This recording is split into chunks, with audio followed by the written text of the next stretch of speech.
बच्चों नमस्कार। बच्चों आज हम देखेंगे कक्षा छठवीं असाइनमेंट सितंबर मास 2020 का हल। अब देखेंगे बच्चों गणित में कौन कौन से प्रश्न दिए गए हैं और उन प्रश्नों के हल क्या है। तो चलिए शुरू करते हैं बच्चों सितंबर मास का असाइनमेंट का गणित का हल। प्रश्न पहला है बच्चों, उपयुक्त चिन्ह बराबर या छोटा का प्रयोग करके खाली बक्सों में पूर्ति कीजिए। पहला प्रश्न है 45, बॉक्स दिया हुआ है 21। दूसरा 543, बॉक्स 345। तीसरा है 15, बॉक्स 15। चौथा प्रश्न है 5304, फिर बॉक्स है 5340 है। पांचवा प्रश्न है 10,991, फिर बॉक्स बना हुआ है 10,091। आपको बताना है बच्चों इसमें बड़ा का चिन्ह आएगा कि छोटा का चिन्ह आएगा या बराबर का चिन्ह आएगा। तो आप पहला प्रश्न देख रहे होंगे 45 और 21 में बड़ा कौन सा दिख रहा है बच्चों आपको? 45 बड़ा है और 21 छोटा है, तो इसमें इस प्रकार के चिन्ह आएंगे बच्चों। 543 और 345, 543 बड़ा है, इस प्रकार का चिन्ह आपको लगाना है। 15 और 15 दोनों समान है, बराबर है, तो बराबर का चिन्ह लगाना है। 5304 और 5340, तो 304 340 से छोटा है, तो यहाँ पर इस तरह का चिन्ह लगाना है बच्चों, छोटा का चिन्ह लगाना है। और पांचवा प्रश्न है 10,991 और 10,091, तो 991 बड़ा है या 91 बड़ा है? तो 991 बड़ा है, तो इसमें इस तरह से चिन्ह आपको लगाना है। तो इस तरह से पहला प्रश्न का हल हमको मिल गया। अब चलते हैं बच्चों प्रश्न क्रमांक दूसरा की ओर। दूसरा प्रश्न है बच्चों, निम्नलिखित संख्याओं को बढ़ते क्रम में लिखिए। 252, 557, 18, 421, 497 और 731। तो बढ़ते क्रम में लिखने के लिए हमको छोटी संख्याओं से बड़ी संख्याओं की ओर जाना है। तो आप देख रहे हैं इस लिस्ट में बच्चों सबसे छोटी संख्या है 18। अब 18 के बाद कौन सा चिन्ह लगाएंगे? इस प्रकार का चिन्ह लगाना है, क्योंकि हमको इससे बड़ा खोजना है। तो 18 से बड़ा कौन सा है बच्चों इस लिस्ट में? देखिए 252। उससे बड़ा कौन सा है बच्चों? 421। उससे बड़ा कौन सा है 421 के बाद? 497। उससे बड़ा कौन सा है 497 से? 557। फिर उससे बड़ा कौन सा है बच्चों? 731। और इस तरह से हमने इसको बढ़ते क्रम में लिख लिया है। चलिए बच्चों देखते हैं प्रश्न दूसरा का दूसरा प्रश्न। दूसरा का दूसरा, अब दूसरा का दूसरा क्या है बच्चों? 4 अंकों की सबसे बड़ी संख्या और 1 अंक की सबसे छोटी पूर्ण संख्या का गुणनफल बताइए। तो सबसे पहले हमको देखना है बच्चों 4 अंकों की सबसे बड़ी संख्या। तो 4 अंकों की सबसे बड़ी संख्या क्या होती है बच्चों? ये हम लिख लेंगे यहाँ पर। 4 अंकों की सबसे बड़ी संख्या, सबसे बड़ी संख्या। 4 अंकों की सबसे बड़ी संख्या क्या है बच्चों? 9,999। 9999, 4 बार आपको 9 लिखना है बच्चों। एक अंक की सबसे छोटी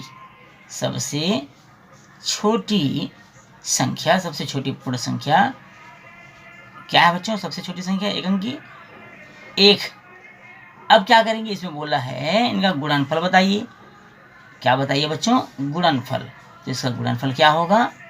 9,999 गुणा 1, अर्थात 9,999 ही होगा। यह हमारा आंसर हो जाएगा। चलिए बच्चों देखते हैं अगला प्रश्न। प्रश्न तीसरा का पहला है, 2 पूर्णांकों का योग 85 है। यदि एक पूर्णांक ऋण 15 है तो दूसरा पूर्णांक ज्ञात कीजिए। 2 पूर्णांकों का योग 85 है। यदि एक पूर्णांक ऋण 15 है तो दूसरा पूर्णांक ज्ञात कीजिए। तो सबसे पहले हम देखेंगे बच्चों दिया क्या है हमको। दिया है एक पूर्णांक ऋण 15। कितना दिया है बच्चों? ऋण 15 दिया है। दूसरा पूर्णांक हमको ज्ञात करना है। दूसरा पूर्णांक हमको ज्ञात करना है, जबकि पूर्णांकों का योग दिया हुआ है प्रश्न में। पूर्णांकों का योग कितना दिया है बच्चों? पूर्णांकों का योग 85। कितना दिया है? 85। पूर्णांकों के योग में पहला पूर्णांक धन दूसरा पूर्णांक, ये इस तरह से दूसरा पूर्णांक बराबर 85। पहला पूर्णांक है ऋण 15 और हमको दूसरा दिया नहीं है बच्चों, दूसरा हमको ज्ञात करना है। दूसरा पूर्णांक बराबर हो जाएगा 85। पक्षांतर कर देंगे बच्चों, इसलिए दूसरा पूर्णांक बराबर हो जाएगा 85 धन 15। 85 और 15 को जोड़ दीजिए बच्चों। 85 5 90 10 100। तो दूसरा पूर्णांक क्या होगा? 100 होगा। ये हमारा आंसर मिल गया। चलिए अब चलते हैं तीसरा के दूसरे प्रश्न की ओर। संख्या रेखा पर दर्शाइए संख्या रेखा पर दर्शाइए। पहला है 8 धन ऋण 5 और दूसरा है 9 ऋण 7। तो चलिए देखते हैं बच्चों संख्या रेखा पर इसको दर्शाते हैं और इसके आंसर हमको मालूम करते हैं। पहला इसमें 8 धन ऋण 5। संख्या रेखा में दर्शाने के लिए बच्चों स्केल की सहायता सबसे पहले हमको संख्या रेखा बनाना है और संख्या रेखा में बीच में शून्य होगा और बाईं ओर ऋणात्मक संख्या, दाईं ओर धनात्मक संख्याएं होंगी। इस तरह से हमको संख्या रेखा बना लेना है। अब प्रश्न दिया है 8 धन ऋण 5। 8 दिया है बच्चों, तो शून्य से आप चलना शुरू करेंगे। सबसे पहले हम 8 तक जाएंगे। ये इस तरह से हम 8 तक चले गए। अब 8 में जाने के बाद धन ऋण 5, ऋण मतलब वापस आना है आपको। तो यहाँ से हम वापस आएंगे 5, 1 2 3 4 5। कहाँ तक वापस आ गए बच्चों? हम लोग 3 तक वापस आ गए। ये देखिए, तो जहाँ तक हम पहुँचे हैं वही हमारा आंसर होगा, अर्थात 8 धन ऋण 5 बराबर हो जाएगा 3। ये हमारा आंसर हो गया बच्चों। अब चलते हैं इसी का दूसरा दिया है 9 ऋण 7 बराबर क्या होगा। इसके लिए भी आपको क्या करना पड़ेगा, स्केल की सहायता से सबसे पहले आप एक संख्या रेखा खींच लीजिए। यहाँ पर देखिए बच्चों, सबसे पहले हमको चलना है 9 की ओर। तो शून्य से आप चलना शुरू करिए और 9 तक पहुँच जाइए। ये इस तरह से हम 9 पर आ गए हैं बच्चों, शून्य से 9 तक। ऋण मतलब आपको वापस आना है, ऋण मतलब वापस आना है। उसके बाद पुनः ऋण दिया है, अर्थात ये इस तरह से वापस आएंगे और पुनः ऋण दिया है तो फिर वापस इधर चले जाएंगे। पहले आएंगे बच्चों, फिर पुनः ऋण दिया है, फिर इस तरह से, अर्थात इसी दिशा में हमको जाना है। कितना जाना है? 7। 1 2 3 4 5 6 7। ये देखिए हम चले गए 7 पर। कहाँ पर चले गए? 7 पर। 7 मतलब कहाँ पहुँचे हम? 16 पर, अर्थात 9 ऋण 7 बराबर हो जाएगा 16। ये हमारा क्या हो गया बच्चों? आंसर हो गया। हमेशा चिन्हों पर ध्यान देंगे। जैसे यहाँ पर ऋण दिया है तो वापस आना है, लेकिन पुनः ऋण दिया है तो फिर वापस हो जाना है। तो अर्थात दिशा आपका बदल जाएगा, अर्थात जिस दिशा में हम जा रहे थे उसी दिशा में हमको आगे बढ़ना है और इस तरह से हमारा आंसर प्राप्त हो जाएगा 9 ऋण 7 बराबर 16। प्रश्न क्रमांक 4 है बच्चों, हल कीजिए 76 गुणित 58 और दूसरा 4 धन ऋण 3 धन ऋण 5। अब यहाँ हल करना है, बहुत सिंपल है बच्चों। सबसे पहले तो आपको पहला देखेंगे 76 गुणित 58, इनका गुणा कर देना है जैसे कि आपने पूर्व क्लास में किया है।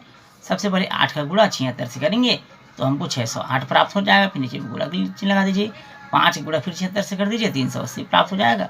अब इनको जोड़ दीजिए, इनको जोड़ेंगे तो हमको मिल जाएगा 4408। ये हमारा आंसर आ गया। अब इसी में दूसरा सवाल देखिए बच्चों, दूसरा सवाल दिया है 4 धन ऋण 3 धन ऋण 5। तो सबसे पहले तो हम कोष्ठक हटा देंगे।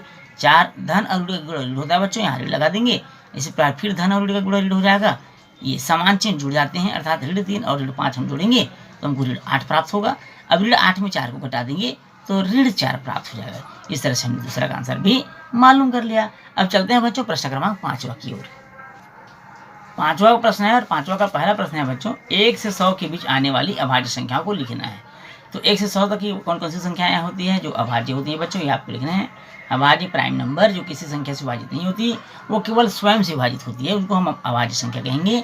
तो 1 से 100 तक, 1 से 100 के बीच कौन सी संख्याएं हैं, इसमें 1 शामिल नहीं होता बच्चों, ध्यान रखेंगे। 2 से शुरू होगा, 2 है अभाज्य संख्या, फिर 3 है, फिर 5 है बच्चों, 7 11 13 17 19, फिर 23 29, फिर हो जाएगा 31, 31 के बाद आ जाता है बच्चों 37, 37 के बाद हो जाएगा 41, फिर हो जाएगा बच्चों 43, 43 के बाद हो जाएगा 53, 53, फिर हो जाएगा 59, उसके बाद आएगा 71, 73, फिर हो जाएगा 79, फिर हो जाएगा 83, उसके बाद हो जाएगा 89, उसके बाद 89 के बाद बच्चों 89 के बाद 97।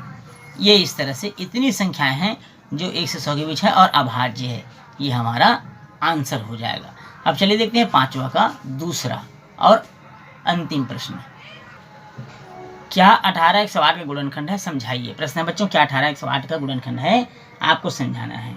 तो 18 108 का गुणनखंड है, इसका पता हम कैसे लगाएंगे बच्चों, 108 को 18 से हम भाग दे देंगे, अर्थात विभाजित करेंगे और विभाजित करके हम देखेंगे कि वो गुणनखंड है अथवा नहीं। तो सबसे पहला काम कि 108 को आप 18 से विभाजित करिए। 18 का टेबल 18 छक्के 108, 18 का हम पढ़ना पढ़ेंगे, 18 छक्के 108, ये कट गया। अब आप देख रहे हैं बच्चों यहाँ पर शेषफल शून्य है, अर्थात 100। अब आपको यहाँ लिखना पड़ेगा बच्चों, ध्यान से सुन लीजिए क्या लिखना है। यहाँ लिखना है 108 को 18 से विभाजित करने पर भागफल 6 और शेषफल शून्य बचता है, अतः हम कह सकते हैं कि 18 108 का गुणनखंड है, क्योंकि यहाँ पर शेषफल शून्य बच रहा है, तो 18 108 का गुणनखंड है, ऐसा आपको यहाँ पर लिखना होगा। एक बार और सुन लेंगे बच्चों, क्या लिखना है। 108 को 18 से विभाजित करने पर भागफल 6 और शेषफल शून्य बचता है, अतः हम कह सकते हैं कि 18 108 का गुणनखंड है। तो इस तरह से बच्चों हमने देखा सितंबर मास के गणित के असाइनमेंट का हल कक्षा 6वीं। अब मिलेंगे बच्चों अगले माह के असाइनमेंट के साथ, तब तक के लिए नमस्कार। और चैनल में यदि आप नए हैं बच्चों तो चैनल को सब्सक्राइब करना बिल्कुल नहीं भूलिएगा। वीडियो अच्छा लगा हो तो वीडियो को लाइक और शेयर जरूर करिएगा। फिर मिलेंगे बच्चों अगले असाइनमेंट में, तब तक के लिए नमस्कार।